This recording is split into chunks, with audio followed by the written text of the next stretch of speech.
नमस्कार विद्यार्थी मित्रांनो, आज आपण प्रकरण 4 वसाहतवाद आणि मराठी या प्रकरणाच्या भाग 2 ला सुरुवात करणार आहोत. विद्यार्थी मित्रांनो, भाग 1 मध्ये आपण बघितलं की छत्रपती शिवाजी महाराजांनी पोर्तुगीजांविरुद्ध कशा प्रकारे संघर्ष केला, पोर्तुगीजांना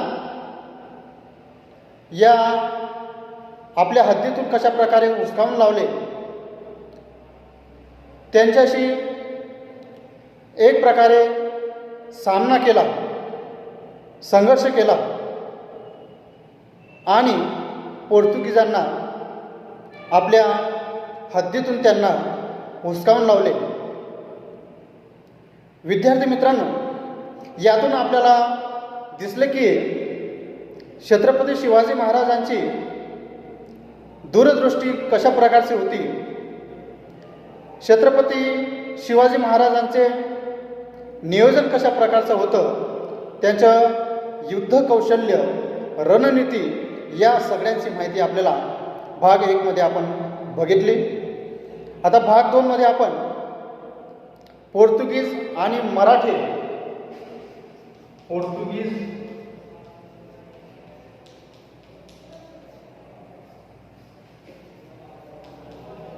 आणि मराठी यांच्यातील जो काही संघर्ष आहे, हा संघर्ष संपलेला नव्हता आणि या संघर्षातच आपल्याला छत्रपती शिवाजी महाराजांसारखंच प्रतिबिंब असलेलं व्यक्ती आपल्याला दिसून येतील, ते म्हणजे छत्रपती संभाजी महाराज. छत्रपती संभाजी महाराज. विद्यार्थी मित्रांनो, ज्याप्रमाणे छत्रपती शिवाजी महाराजांची रणनीती होती, युद्ध कौशल्य होतं, दूरदृष्टी होती, तशाच प्रकारचं युद्ध कौशल्य, दूरदृष्टी आणि नियोजन छत्रपती संभाजी महाराजांचं होतं. तर ज्यावेळेस गोव्यामध्ये छत्रपती संभाजी महाराजांविरुद्ध पोर्तुगीजांनी औरंगजेबाशी हात मिळवणी केली.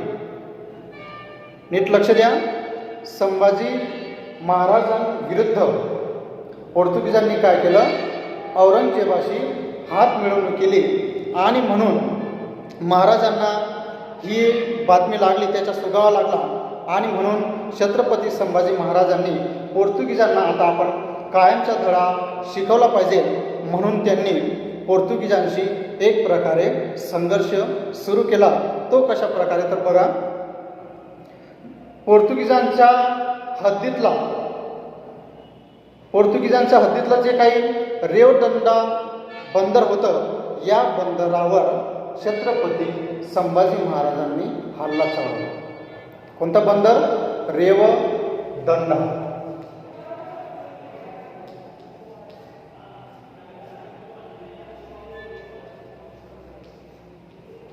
रेवदंडा बंदरवर छत्रपती संभाजी महाराजांनी हल्ला चढवला. जो रेवदंडा बंदर हे पोर्तुगीजांच्या ताब्यात होते. म्हणून पोर्तुगीजांनी काय केलं, याला प्रत्युत्तर म्हणून त्यांनी काय केलं, मराठ्यांचा जो काही फोंडा किल्ला होता, या फोंडा किल्ल्याला वेढा घातला. कोणता किल्ला? फोंडा किल्ला.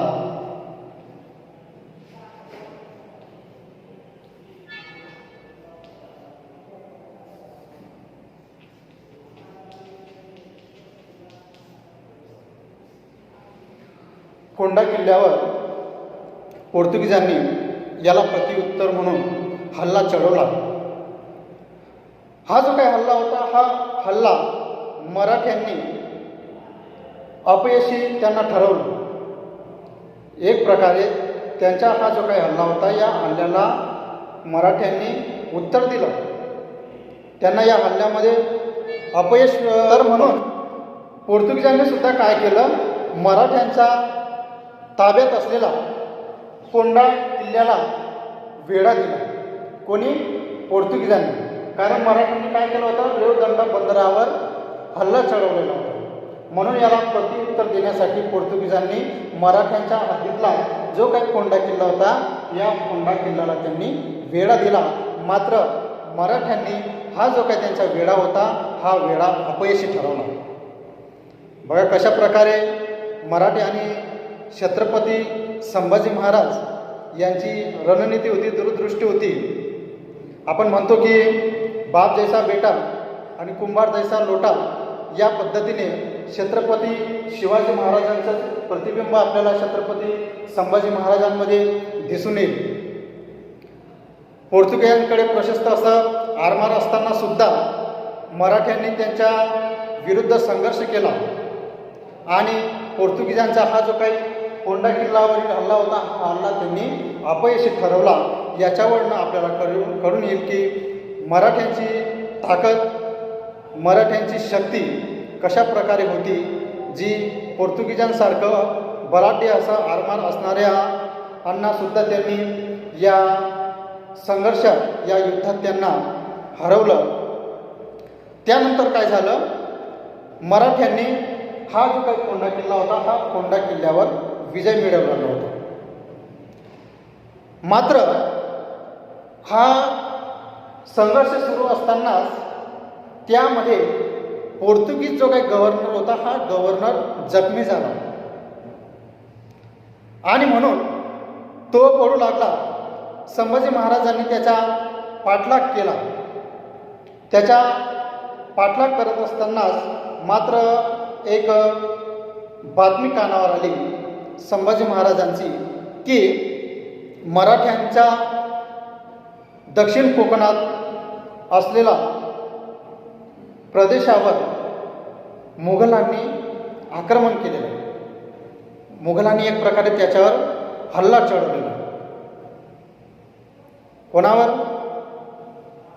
मराठ्यांच्या हद्दीतला, मराठ्यांच्या ताब्यात असलेला दक्षिण कोकण प्रदेश. येतं लक्षात? दक्षिण कोकणमध्ये ज्यावेळेस मुघलांनी हल्ला चढवला, ही बातमी छत्रपती संभाजी महाराजांना कळली आणि त्यामुळे आपल्या हाताशी आलेला विजय छत्रपती संभाजी महाराजांनी सोडला आणि थेट ते कुठं निघाले? कोकणात निघाले. ज्या ठिकाणी मुघलांनी हल्ला केलेला होता, त्या प्रदेशावर जाण्यासाठी छत्रपती संभाजी महाराज निघाले. त्यानंतर मग काय झालं, संभाजी महाराजांनी पोर्तुगीजांचा जो काही गव्हर्नर होता, या गव्हर्नरला सोडलं आणि त्यामुळे त्यांनी दक्षिण कोकणात धाव घेतली आणि अशा प्रकारे एकंदरीत छत्रपती संभाजी महाराजांनी सुद्धा या पोर्तुगीजांना पडते भुई केलेलं होतं. एक प्रकारे मराठ्यांकडे प्रशस्त असं आरमार नसतानाही त्यांनी पोर्तुगीजांविरुद्ध संघर्ष केला, पोर्तुगीजांशी सामना केला आणि हे जे काही वसाहतवाद होतं, हे वसाहतवाद रोखण्यास छत्रपती संभाजी महाराजांना यश मिळालं. तुम्हाला सांगितलं की ज्याप्रमाणे छत्रपती शिवाजी महाराजांचं युद्ध कौशल्य होतं, दूरदृष्टी होती, तशाच प्रकारची छत्रपती संभाजी महाराजांची सुद्धा दूरदृष्टी होती, युद्ध कौशल्य होतं. म्हणून पोर्तुगीज जे काही होते, या पोर्तुगीजांना किंवा त्यांची ज्या काही योजना असतील, या योजनांना त्यांनी पराभव केला. त्यानंतर काय झालं, हा जो काही संघर्ष होता, हा संघर्ष इथं संपलेला नव्हता आणि या संघर्षात अजून एका व्यक्तीची या संघर्षात आगमन केलं, ते म्हणजे छत्रपती शाहू महाराज.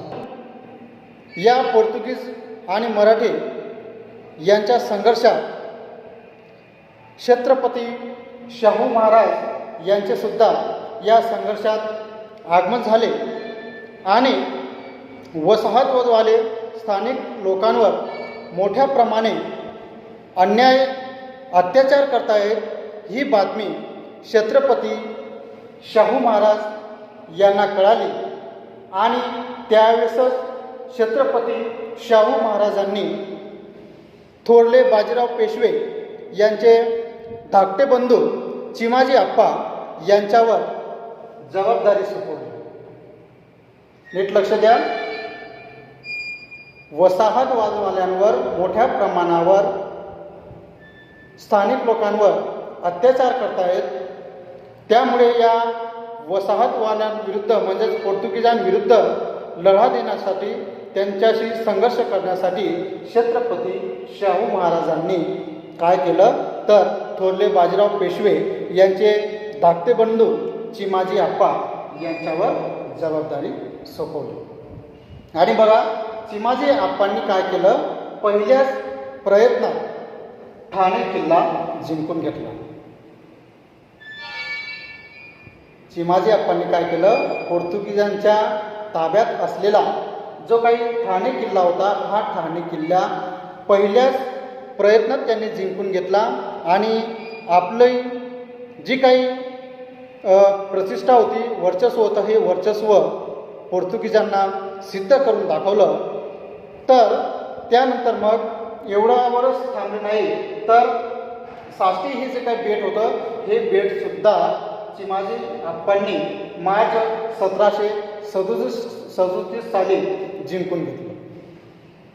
बघा कशा प्रकारे चिमाजी आप्पांची सुद्धा या पोर्तुगीजांविरुद्धची लढाई महत्त्वाची ठरली.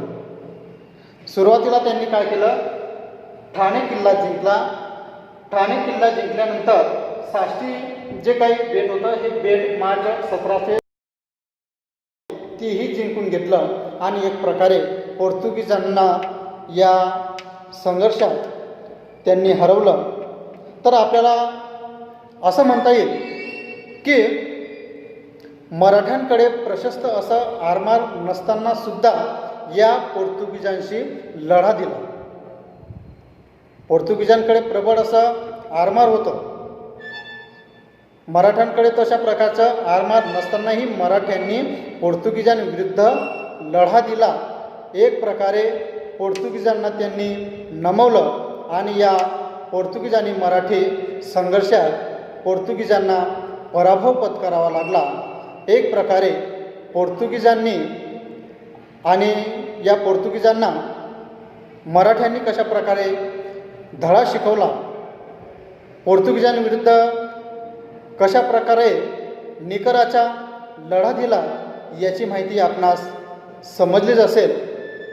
आणि एक प्रकारे मराठ्यांची किंवा छत्रपती शिवाजी महाराज असतील, छत्रपती संभाजी महाराज असतील, छत्रपती शाहू महाराज असतील किंवा चिमाजी आप्पा असतील, यांनी एक प्रकारे मराठ्यांची जी काही प्रतिमा होती ही प्रतिमा आणि प्रतिष्ठा कशा प्रकारे उंचावली याची माहिती आपणास समजलीच असेल.